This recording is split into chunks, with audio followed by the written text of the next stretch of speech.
13, 14, 15, 16. Thank you very Okay. much for that. Okay, great. Camille, Gotcha. tell me when we're rolling. I will. Do you want to give me your Speed, What? anytime. necklace? Do you want Is it to hold your getting away? necklace in your lap, or It's do you all want? right. I Okay. can't see it. Does Okay. it bother? Yeah. Bothers you? Anytime? Camille, Yes. congratulations, first of all. Now explain to everyone who may not know.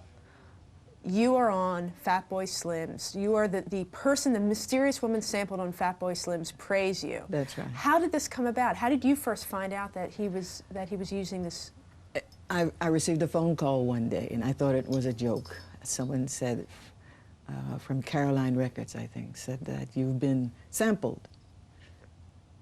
And I said, what do you mean? He said, you've been sampled by Fatboy Slim. I've never heard of Fatboy Slim before, so it was a big revelation to me. I thought it was a joke. As a matter of fact, I went out and took care of business and came back and called them back and said, did you call me and say I was sampled? He said, yes. And so that's how it happened. I don't know where he heard the original album, but he chose that song. And I'm very pleased that he chose it. Now tell me about the original album, and you can let's. Now you want to show this. You can show this to me, which the camera will get. It's kind of beaten up. Okay. It was called the Iron Pot Cooker. It was done on Vanguard Records for them. And it received very fine critical acclaim. Billboard had it with a bullet. You know, the whole thing was going very well. The reviews were good. But this is what I was doing at that time. It was mostly, if you hear the whole album, you'll see that it has social content because it came out of the 70s. Is this, shall I give it back to you now? Is this all? Yeah, mention that again, but just talk about how it had social content. Yeah, that's where I come from. I believe that an artist has a function, and that's for the people. And so my material, especially coming out of the 70s, coming out of the movement, had to do with us, how we got along with one another. That's where the song Take Your Praise came in. And I wanted to thank this particular brother that I was with. It didn't work out, but we had, you know, there was love there. And so I wrote this song for him. But in a larger sense, I was thinking about all of the black men who had come through the movement, and many had been killed, beaten up, lost their jobs and all of that. So I was saying, just take your praise. You know, we've come a long, long way together through the hard time and the good. I want to celebrate you, baby. I want to praise you like I should. Take your praise. That's the song, and then it goes on. Fatboy Slim ended it right there, and he brought the electronics in, and so it's, you know, that repeat, praise you, praise you, praise you, which pleases me a great deal, because that's what we need to do, be about praising each other. Now, well, when you heard the finished product for the first time, what was your reaction? Fatboy Slim? Yeah. When I heard it the first time, I didn't move because I didn't know what to expect. But it has such good rhythm that I liked it. You know, my background is in dance and theater, and so when I heard the rhythm, you know, you can move with it. It's very nice, very good. Have you seen the video yet? I saw it. What do you think? It's kind of strange. It's kind of, as I said, I began as a dancer, and so I'm looking at them as dancers. The song itself sounds good on the video. I don't know how they mix. I'm not sure what was on the choreographer's mind. It's a dance of praise. Is that what they were doing? So as long as people like it, fine. As long as, you know, it's different. It's different. Is it odd, like suddenly realizing that after, like, now this was this was from 1970, 25 years ago. Yeah. Is it wild to find you on all the charts, UK, international charts? It is. Tell me about that. I'm very pleased, very grateful. You know, it's from the ancestors. It's God. What else can I say? Suddenly, for this to happen like that, it's just marvelous. You know, and it is. As I said, when I first got the call that I had been sampled, I didn't believe it. And then when I'm looking at Billboard and I'm saying, wow, it's #1 here, it's #1 there, it's a great feeling. I'm really very pleased, and I've worked hard. And even when I wasn't singing as much as I usually, you know, as I had been, I was teaching. and always trying to share with people something that something of our story.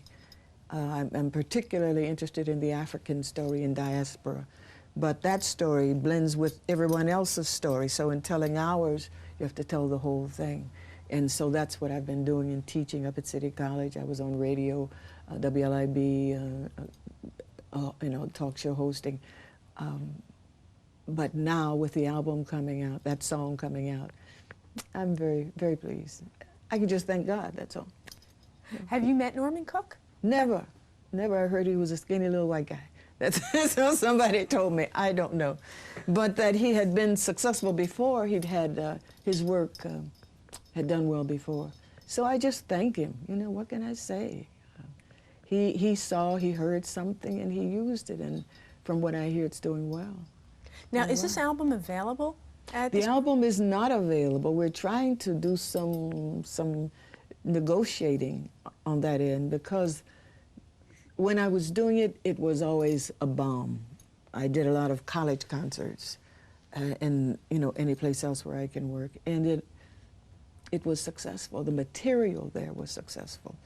And then I had been in theater for a long time doing acting and singing and dancing, so that I've been in theater for a long time. My training is good. And those two together made it a very successful venture. There are many things that happened after it came out. Some were political, some were my health. I'd gotten ill for a while. But I'm glad to see it come back. You know, all good things rise again. And it has risen again, the iron pot cooker. It's fabulous. So what has been the reaction of your friends and family and other people? My family, they're kind of going crazy. I received a call yesterday. It was on, National Public Radio, I think it was, All Things Considered. And my brother, who lives in California, received a call from a friend of his, Esmond Edwards, who had been in show business. He's still in show. He called him, so my brother called me from California. The people have been calling me from Chicago, which is where my main family is. Some people I don't even know call me. And so it's, you know, I'm very pleased that they are pleased. That they say, Camille, you've been working a long time. You know, we're happy that this is happening for you.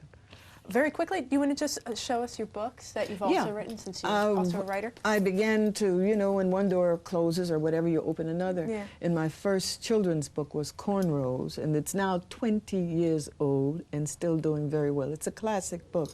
The second one, which just came out, really 10 years later, was A Little Tree Growing in the Shade. It has to do with the origins of African-American music, blues, gospel, spirituals, but it's for children.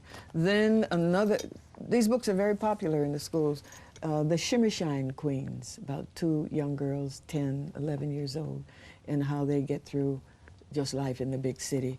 And the last one for Random House was Tamika and the Wisdom Rings. And they all have a special place with me, and luckily young people like them too. So this is what I've been doing, along with teaching, since the album. And I'm just very pleased, and I thank you, Fatboy Slim, wherever you are, for, for doing it and putting some rhythm behind it, and doing Praise You. I praise you, brother.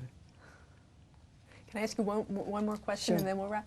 Are you listening, for example, Lauryn Hill last night won the Grammys. Yes. Do you listen to a lot of contemporary music? Oh, yes. Contemporary hip hop? Oh, Is yes. there anyone in particular that you really love? Lauryn Hill. I think that they're making a difference, because something happened to our music, and it got very, you know, very crude and slutty. You know what I'm saying? And now you see Lauryn Hill coming out and bringing another quality, a depth to it. Erykah Badu is bringing another quality to it. If you look at the album, you'll see me in African clothing then. And whenever I went on the stage, it was with that whole presence. And so I'm glad to see it coming back. There are others, of course, you know, I love Aretha, I love Whitney, and Brandy. What is her other name? Moesha for television. They're all doing great. I really like them. I wish there were some of the other brothers who you know, there's a transition going on now. and I'd like to see them come out and sing some more powerful and positive songs. The rappers are doing well, but they went through some trouble. They went through that a period when I think the guidance wasn't there. And so you cannot court death because it will marry you. You understand? And so you must push that element. Even if you're in a negative situation, you push that which is positive, and it will overcome the negative. If you look at the album, you'll see I talk about very real situations, but it's how you approach them, and you go for a solution, not just stay there in the pain. You must give hope. You must give a vision. I feel strange holding this up again, but I think a lot of our young people, because they didn't have the guidance that I had and that others had in my time, that they had to find their way, and sometimes they fell into holes, but they're coming out now, and it's good to see.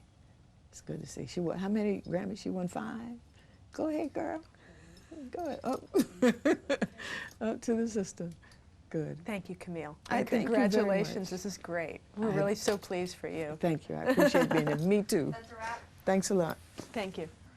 All right. Thank you very much.